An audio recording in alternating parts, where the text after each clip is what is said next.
Oke teman-teman pebisnis kuliner, ketemu lagi dengan saya Mas Bukin Pradana di channel Kubis Bisnis Kuliner bersama Pak Giri Buwana. Nah, beliau adalah pakar Ghost Kitchen. Jadi kali ini kita masih ngomongin tentang Ghost Kitchen, bagaimana mengoptimalkan satu restoran online itu, satu tempat gitu ya. Kalau bisa buka banyak restoran gitu Pak Giri, ya kan? Bagus, Mas. Kan menarik kan? Tuh. Jadi kita sewa satu tempat, bayarnya sama, tapi kita punya brand 5. Jadi kalau kita ngomong ke orang, kamu punya berapa restoran? Saya punya 5. Namanya A, B, C, mungkin ayam ini, bebek ini, mie ini, bakso ini, terus apa, roti bakar ini misalkan gitu. Bisa gitu ya Pak Giri ya? Bisa. Kan waktu itu kita sudah bahas tentang bagaimana cara daftar GrabFood. Ya, betul. Berarti sebenarnya didaftarin restoran A, B, C dengan satu tempat, bannernya diganti-ganti itu bisa dong? Ya, pada prinsipnya memang sesederhana itu. Kita tinggal daftar aja. Iya. Cuman kalau untuk sebagai bisnis apakah nanti ada pembelinya atau tidak, ramai atau enggak, itu butuh strategi tersendiri. Gitu. Waktu itu kita sudah bahas tentang bagaimana cara memilih titik lokasi yang bagus gitu ya. Oke, anggaplah titik lokasinya sudah oke. Kita cara daftarnya sudah oke. Nah, strategi membuka anggaplah 5 outlet lah ya di satu tempat tadi itu. Ini sebenarnya mau bisa naikin omset atau malah saling memakan nih. Omsetnya dimakan restoran sebelah-sebelahnya. Nah, itu memang pertama adalah solusi banyak restoran online di satu titik. Itu adalah salah satu cara mengoptimalkan fasilitas yang sudah kita punya, gitu kan. Fasilitas fisik yang sudah kita punya itu sebenarnya adalah solusi. Atau di dalam Ghost Kitchen itu disebutnya multi brand Ghost Kitchen. Jadi Ghost Kitchen yang di satu titik ada beberapa restoran.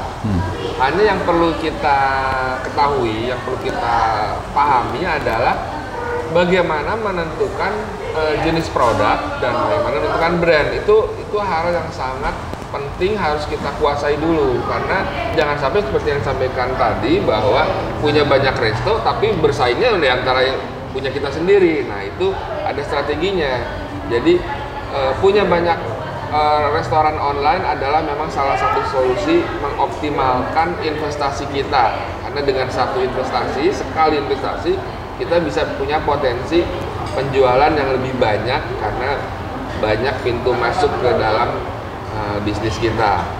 Gitu. Nah, kalau untuk cara membuat strategi brand dan produknya itu memang ada cara tersendiri ya. Pertama yang kita tentukan adalah dari setiap brand dan produk tersebut harus punya segmen pasarnya masing-masing. Gitu. Jadi kita harus tahu brand yang A ini segmen pasarnya siapa, brand yang B segmen pasarnya apakah sama dengan A? Tentu harusnya tidak.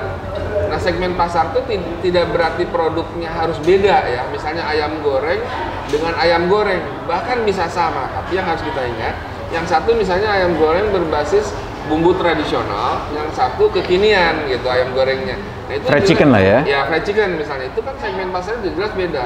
Berarti kalau segmennya beda, boleh dibikin brand baru. Boleh. Satunya ayam goreng apa kalasan misalkan gitu ya. Yang satunya ayam geprek atau fried chicken apa misalkan gitu. Itu boleh dua brand yang berbeda. Betul. Jadi memang seperti itu. Cara kita menyusun brand dan produknya adalah berdasarkan jenis produk tersebut, sehingga punya pasar yang berbeda-beda.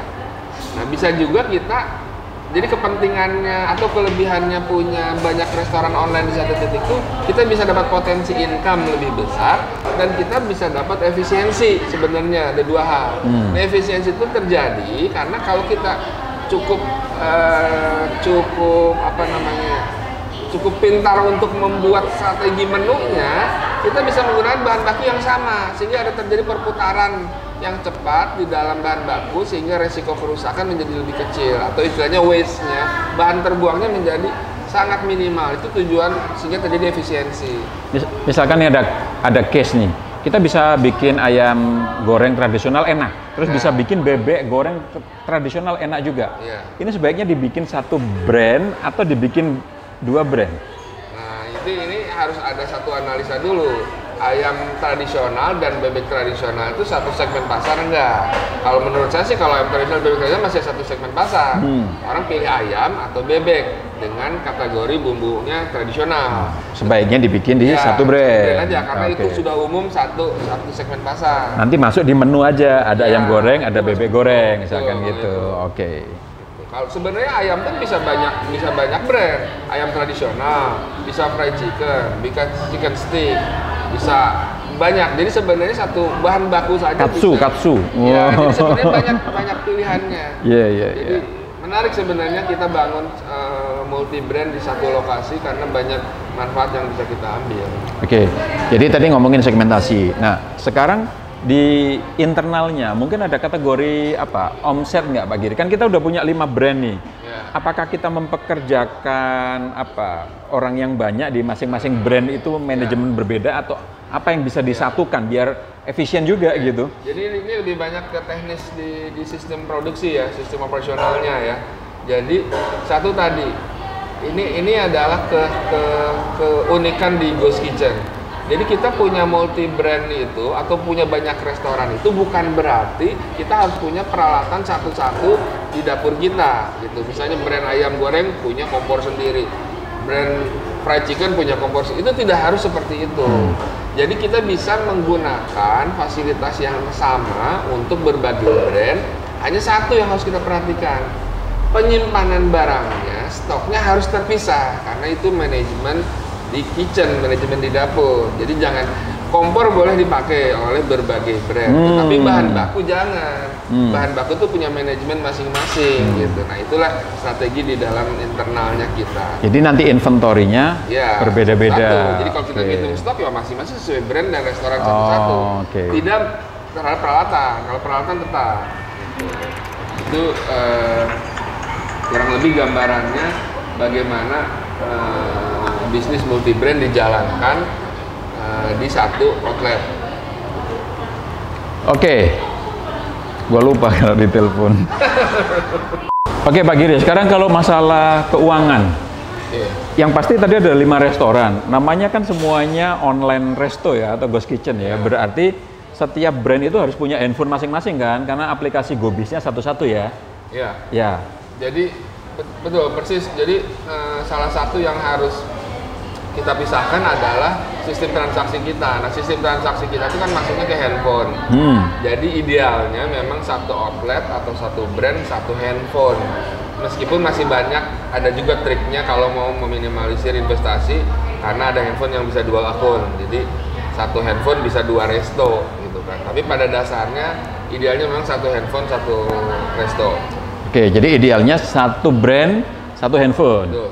Nah, sekarang orang adminnya apakah bisa sharing? Satu orang keuangan kasir lah gampangnya gitu ya. Orangnya sharing tapi pegang 5 handphone gitu. Baik. Jadi ini pada dasarnya kan seperti kita punya satu restoran besar dengan punya unit-unit bisnis di offline-nya ya. Ada bicara karyawan ini kan aktivitas offline kan. Nah, di offline-nya itu kita adalah satu perusahaan besar, restoran besar dengan banyak unit-unit bisnis. Ada unit kalau di hotel itu kan ada beverage-nya, ada makanannya. Nah, kita bisa penggunaan sistem administrasi termasuk SDM-nya itu bisa saja itu dikelola oleh satu orang, satu pihak. Tidak perlu harus punya 5 admin. Ya semacam kayak di food court, tapi bayarnya yang satu kasir gitu ya. Tapi ini online ya. Jadi ya secara administrasinya tetap harus dipisah, tapi yang menjalankan administrasinya bisa saja hanya satu orang. Ada masalahnya. Oke. Jadi udah kejawab ya teman-teman ya. Ini semacam kalau kita bikin ghost kitchen dengan multi brand itu mirip dengan food court ya. Di food court jangan sampai sebelahnya jualan ini juga mirip-mirip gitu ya. Nanti berantem itu antar itu kan gitu, antar outlet ya, antar brandnya. Oke, udah pada ngerti? Ya.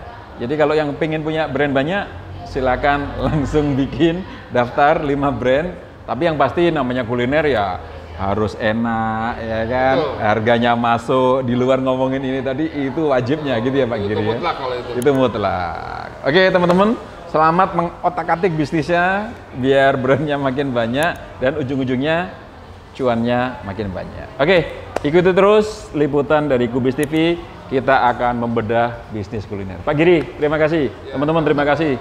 Selamat action. Sampai ketemu di liputan berikutnya. Jangan lupa like, share, dan komen, dan subscribe ya yang belum ya. Thank you.